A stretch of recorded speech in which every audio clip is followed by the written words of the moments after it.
Yes, c'est parti. Je vous donne de la part d'Allah un conseil sincère de Aslam Bayina. On va regarder ça ensemble. C'est parti.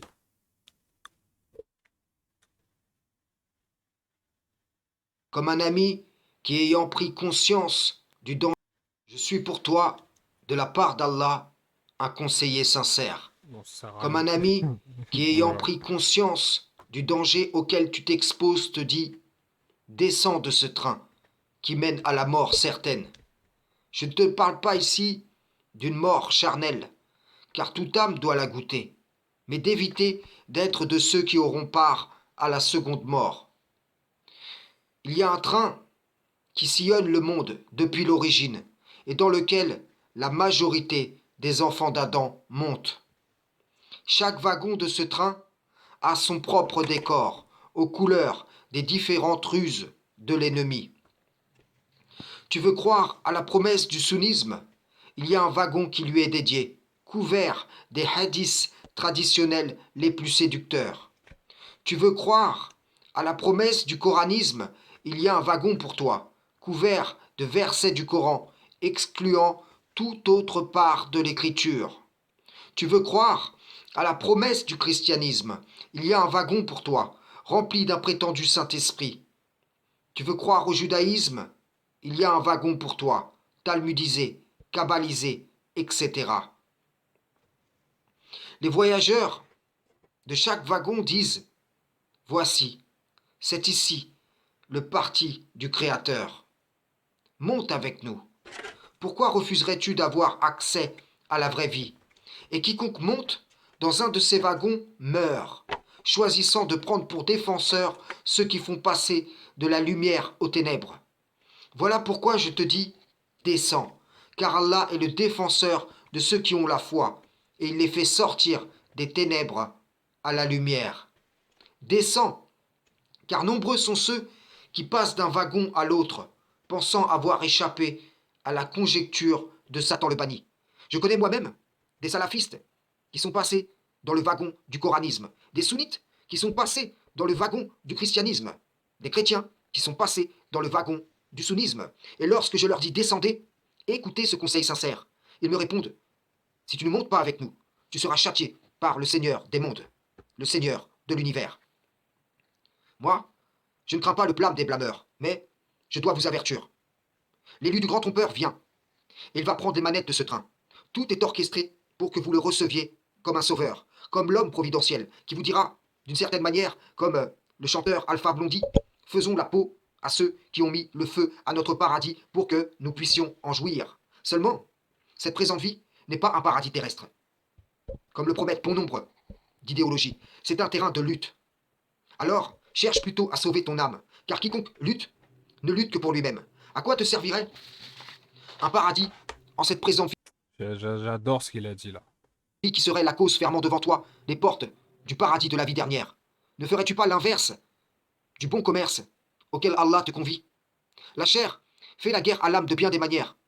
Condamnerais-tu ton âme pour contenter ta chair? Réfléchis.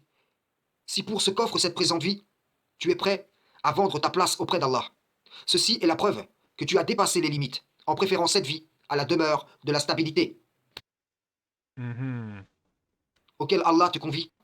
Je ne crains pas le blâme des blâmeurs, mais je dois vous avertir. L'élu du grand trompeur vient, et il va prendre les manettes de ce train. Tout est orchestré pour que vous le receviez comme un sauveur, comme l'homme providentiel, qui vous dira, d'une certaine manière, comme le chanteur Alpha Blondy, faisons la peau à ceux qui ont mis le feu à notre paradis pour que nous puissions en jouir. Seulement, cette présente vie n'est pas un paradis terrestre, comme le promettent bon nombre d'idéologies. C'est un terrain de lutte. Alors, cherche plutôt à sauver ton âme, car quiconque lutte ne lutte que pour lui-même. À quoi te servirait un paradis en cette présente vie qui serait la cause fermant devant toi les portes du paradis de la vie dernière? Ne ferais-tu pas l'inverse? Voilà, bon, je vais couper ici. Alors, il a dit des choses super intéressantes. En gros, que le diable a pris les manettes dans plein de secteurs comme, enfin, des secteurs qui, entre guillemets, mènent à la vie dernière, alors que c'est le diable qui est aux commandes.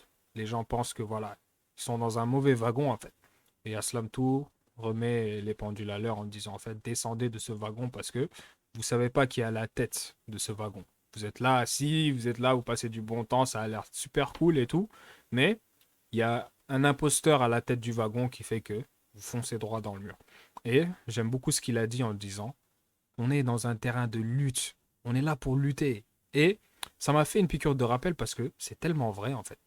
On n'est pas là pour s'amuser, hein. On n'est pas là pour truc. On est là pour se racheter, pour sauver. C'est notre dernière chance. Tu vois. Et quand il a dit ça, ça m'a. Je sais pas.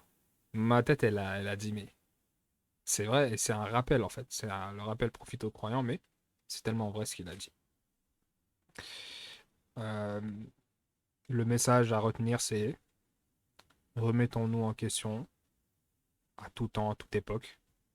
Essayons vraiment de voir si analyser, en fait, toujours, c'est ce que je dis à tout le monde, à chaque fois, même sur TikTok, c'est on ne pourra jamais se tromper si à chaque fois on essaie de choisir le meilleur chemin qui se présente devant nous.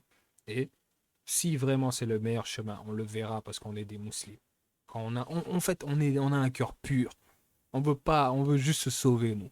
On n'a pas envie d'avoir de l'ego, de montrer qu'on est les meilleurs, de montrer quoi que ce soit. Nous, on veut juste adorer Dieu de la bonne manière. Et à force de se remettre en question, les meilleurs chemins apparaissent, mais il a dit en fait que un autre message à retenir, c'est ne pas sacrifier l'au-delà pour cette vie en fait. Qu'on est là, on a plein de choses, on n'est pas là pour s'amuser en fait. Avoir conscience qu'il y aura vraiment une fin, on peut en profiter certes, mais on est là pour lutter, il n'a pas tort. Faut pas oublier cet aspect où il faut lutter pour sauver sa peau, que l'au-delà se mérite en fait. On gagne l'au-delà. On doit faire nos salades, on doit lutter, on doit nourrir le pot, on doit faire plein de choses. On doit se dissocier de pas mal de gens. Il y a un verset qui dit dans le Coran que les amis, ce jour-là, en fait, voilà quoi. L'ami là, le meilleur ami pourra être le pire ennemi le jour J, tu vois. Pourquoi j'ai suivi un tel? Pourquoi j'ai suivi celui-là? Il m'a éloigné du chemin d'Allah. Pourquoi j'ai pris un tel comme ami? Lutter, c'est toutes ces choses-là qui sont dures à faire dans cette vie, mais il faut les faire pour un lendemain meilleur, en quel on croit, en quel on espère surtout. Parce qu'on est des musulmans, on est des fervents croyants. Super vidéo, j'ai bien aimé. Et il n'a pas si tort, parce que plein de gens aujourd'hui sont dans des wagons, hein, pensant à la vie éternelle, que voilà. Sont certains même qui sont dans des wagons pour avoir un certain paradis terrestre. Mais quand on prend beaucoup de recul, on se rend compte que déjà, le gars qui est aux commandes, c'est pas le bon. c'est, c'est vraiment un imposteur qui va amener les gens droit au mur. Et on se rend compte surtout que les gens sont égarés. Il y a trop de gens égarés, tu vois. Ça fait peur en fait. Tu te dis, mais waouh, des gens ici, d'un wagon ici, wagon ici, wagon ici. Non, on a raison. Non, c'est lui qui a tort. C'est nous qui avons raison. Ceci, c'est là. Tu vois, ça fait peur en vrai.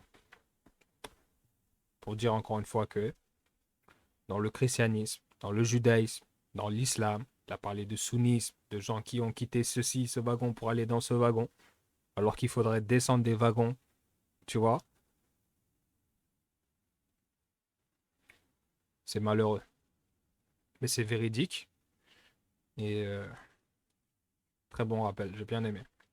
On va passer à d'autres vidéos.